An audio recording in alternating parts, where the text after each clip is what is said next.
connected to this space. So if I did this for other groups of people, I would have to do it and not get too connected to the community I was building, which would basically mean build a really good team so that they could build a great community. And that would be, and then I could just come back here. Oh, they grew up so fast. I know. 3 weeks away, and I'm excited. That's why I sent you that news article of it's like co-working, but for sleeping. Yeah. That's a cool thing. It's like, well, oh my in San Francisco. Do you know that San Francisco is more expensive than New York? Really? That blew me away. It doesn't shock me, but it does surprise me a little. They're not far off from each. I mean, obviously there's. I heard a story of somebody in San Jose, Joe Schmo citizen, who decided to rent their backyard and allow people to put tents in it to sleep. And he gives them like a bathroom and a shower. Yeah. And it's the same price as those other things. Well, that thing that you just showed me, what was it? You said $1,200 for a bunk bed, basically, right? For a bunk. And what kind of amenities come with that? Wi-Fi. That's it. And a lockable locker. So do you have to pay utilities? I don't think so. So it's Jeez Louise, man. You're like, well, that $1,200 isn't enough. I mean, if you want electricity. Well, I mean, I don't know.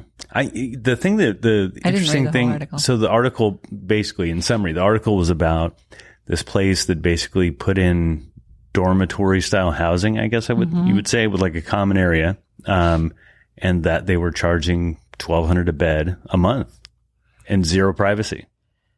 That's crazy, but it's not the first time I've heard this story. Like, right. I know it's been happening. That was a hint, co-housing. That was a hint. Like, you need to find some investors. No, you need to find some investors and do one of those somewhere. Yeah, in San Francisco. I mean, the only place you can get away with something like that would be in San Francisco or New York. Not necessarily. I think that, price obviously matters, but it doesn't mean you can't, turn a buck doing it somewhere else. Yeah, but why would anybody be interested in renting a place like that unless they couldn't afford a place, which is the problem in San Francisco. Right. Like, people aren't going to do that here in Petaluma. Well, maybe they will. Right. Actually, speaking of dorm, I have one. I am in one. I have one. You have a dorm? Yeah, I'm renting a room at my house. No.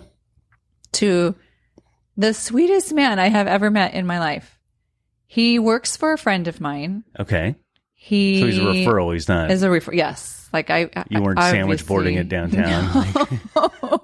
Roommate I needed. was almost going to do that because I was nearly desperate for some income. Without getting specific, what's a room go for roughly in Petaluma? Well, I have seen some that can go up to $1,000. Yeah. I am not. I'm doing this for. I did a room in Santa Rosa years ago, and it was $500.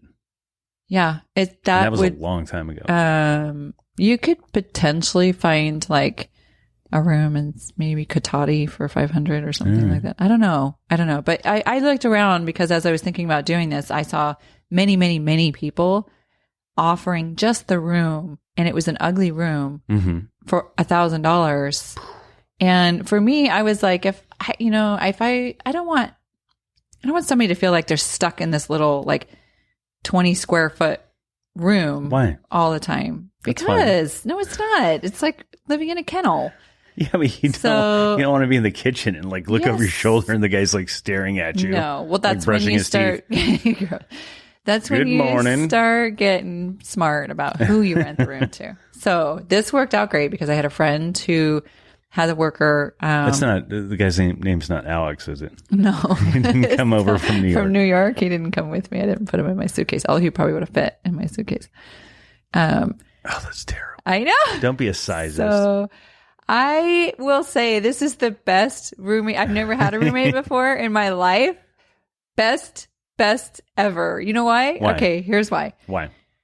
First of all, he doesn't speak English. So this is great because my Spanish is getting better and better by the day. And my kids have no choice but to speak to him in Spanish. Okay. Great. That's good. Free Spanish teacher, first of all. Am I paying for Spanish? No, He's paying you. He's paying me to teach me Spanish. Yeah. Second, my son's starting up soccer again. This guy happens to be an ex-professional soccer player. And a soccer coach?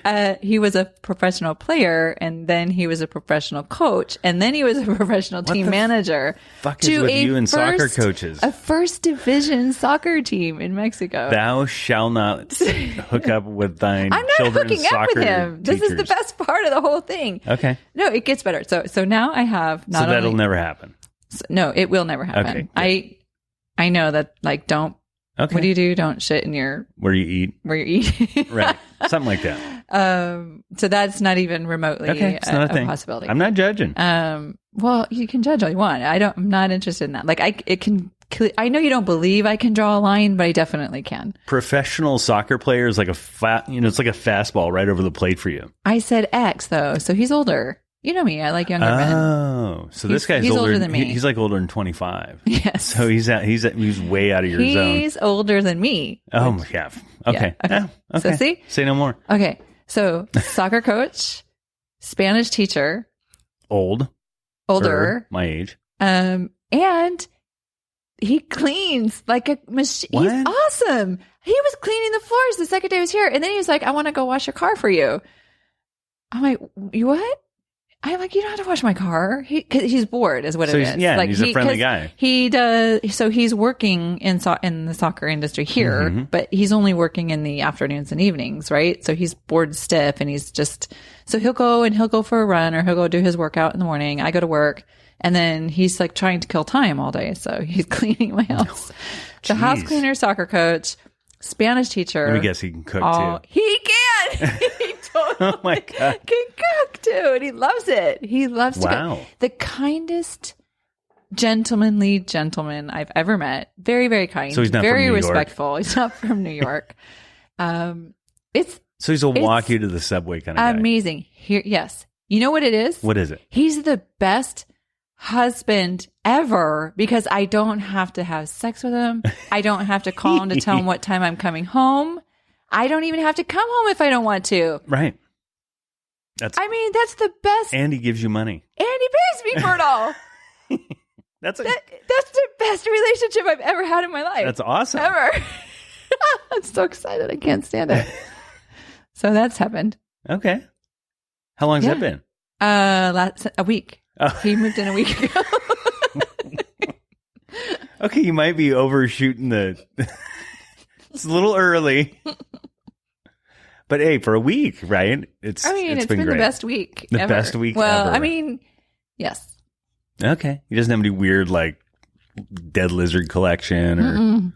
All right. No, he's so respectful and so nice. And I'm just going to say after a week, I don't know if the full vetting process has played out. Well, like I said, I trust the person. I trust the referral. Yeah, the referral's huge. And so, as a matter of fact, today, I do. He could be a trainer for me too, as well. He made me go on a run with him today. I nearly died. He's a freaking machine. Freaking machine. I mean, he's got a bajillion years of soccer, right? So we're running. I'm dying. I'm saying to him, you're trying to kill me. And you are trying to kill me. I am not in shape at all. Right. Look at me. I went to New York and I ate 15 pizzas and 72 beers. Typically, you tend to run and exercise. Yeah, I used and you're to, not, but I'm not good at it. I've never been good at it, and I hate it more than anything. Well, it's exercise. Who's good at it? It's just exercise. He is. Motherfucker can run like Forrest Gump. Okay. And up the hills and everything. And I'm like, I'm dying. You're trying to kill me. So back to me trusting my friend who get a tandem mic and let him do the pedaling.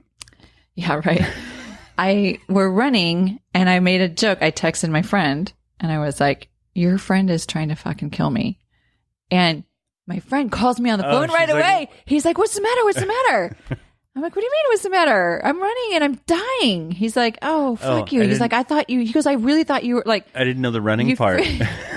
I thought he was actually trying to kill you. He did. He didn't because he knows better. But he was like he was looking out for me. I guess, like something went awry. So anyway, I'm safe. That's good. I have a great, and truthfully, it is nice to have an adult in the house to have a conversation with. And there's no expectation for me to have to hang out with him all day. So if I want to come downstairs and have a conversation with an adult and not feel like I'm just wiping the face of my kid who's got ice cream all over it or whatever, it does feel good. Like like I said, do you remember like 6 months ago, I was like, wouldn't it be great if I could find a person who did basically all these things that he's doing and not have to call home. Like he's my perfect mate, with the exception of it's not like it depends. A sexual relationship, nor will it ever be. If that's what you're looking for in a mate, then except that I would like to have somebody that I'd like to have sex with too. Or you could get a but maybe heavy blanket. I don't. The fuck is that?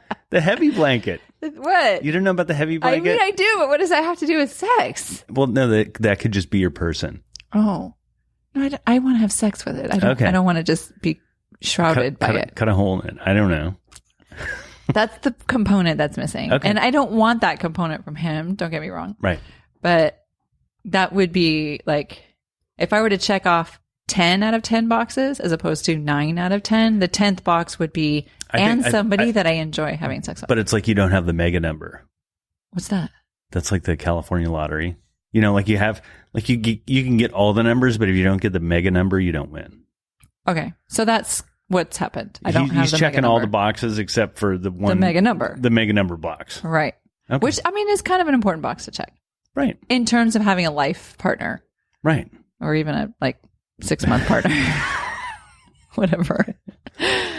Yeah. So that box is not checked. And that's okay. The challenge is also going to be you're checking your watch. No, I'm looking at my watch because I have to go. Yeah, we may have to end the Danielle Goes to New York episode. Yeah. I will just say one more thing on that.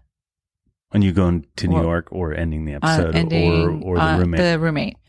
What was the thing? Oh, my options for having any sort of intimacy with somebody now have gone away. Shit. Because I can't bring anybody home. Wait a minute, yeah. Because I have the weeks with the kids, which obviously I don't bring anybody home anymore. Right. And then I have a roommate. So it's not like I can just bring somebody you can. to my place.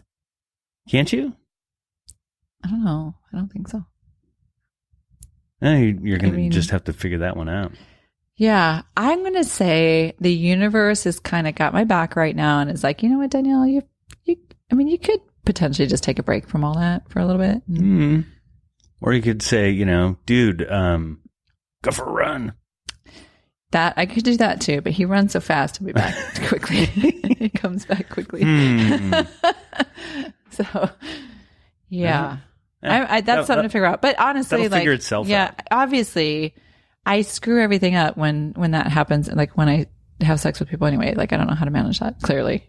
So maybe, I'm not laughing with you. I mean, that's something you figured out that I find is funny. Yeah. I mean, maybe I just need a break from it. No.